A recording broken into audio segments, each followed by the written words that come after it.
الحمدللہ وحدہ لا شریک لہ والصلاۃ والسلام علی من لا نبی بعد۔ جب جانور کو ذبح کریں تو چند ایک چیزوں کا خیال کریں جو آداب ہیں شریعت نے سکھائے ہیں ذبح کرتے وقت۔ نمبر 1، جانور کو نرمی اور اچھے طریقے سے مذبح ذبح کی جگہ کی طرف لے جانا۔ نمبر 2، جانور کو بھوکا اور پیاسا نہ رکھنا، اچھی طرح کھلا پلا کے ذبح کرنا۔ نمبر 3، گائے، بھینس، بکری، دھمبی، بھیڑ ذبح کرتے وقت نرمی سے لٹانا اور منہ قبلہ کی طرف کرنا۔ نمبر 4، اونٹ ہو تو اس کو کھڑے حالت میں نہر کرنا، کھڑے کھڑے اس کو ذبح کرنا، نہر کرنا۔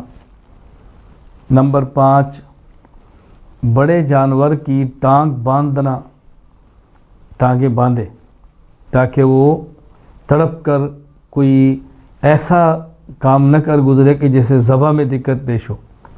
ہاں البتہ دایاں پہ اس کا کھلا رہنے دینا تاکہ اس کے حرکت کرنے سے خون زیادہ سے زیادہ خارج ہو۔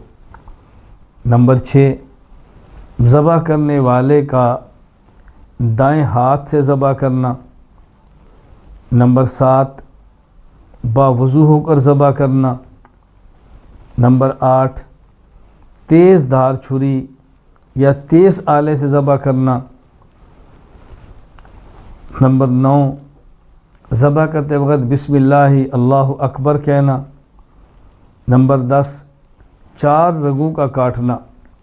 نمبر 1، حلقوم، سانس والی نالی۔ نمبر 2، مرئی، خوراک والی نالی، اور 2 رگیں ودجین، خون کی 2 رگیں جن کو شارک کہتے ہیں، 4 رگیں کاٹنا۔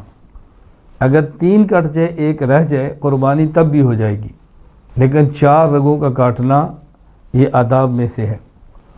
نمبر 11، جب جانور اچھی طرح ٹھنڈا ہو جائے، تڑپنا بند ہو جائے تو کھال اتارنا۔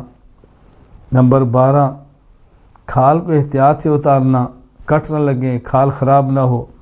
نمبر 13، اس کی جو آلائشیں ہیں، خون اور جو چیزیں اندر سے نکلتی ہیں، کھایا ہوا چارہ، وہاں حفظان صحت کے اصولوں کے مطابق ان کو ایک طرف رکھنا۔ تو یہ وہ آداب ہیں کہ جن کا ذبح کرتے وقت خیال کرنا چاہیے۔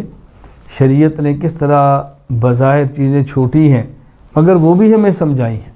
اللہ تعالیٰ تمام امور میں ہمیں آداب کی رعایت کرنے کی توفیق عطا فرمائے۔ وآخر دعوانا ان الحمد للہ رب العالمین۔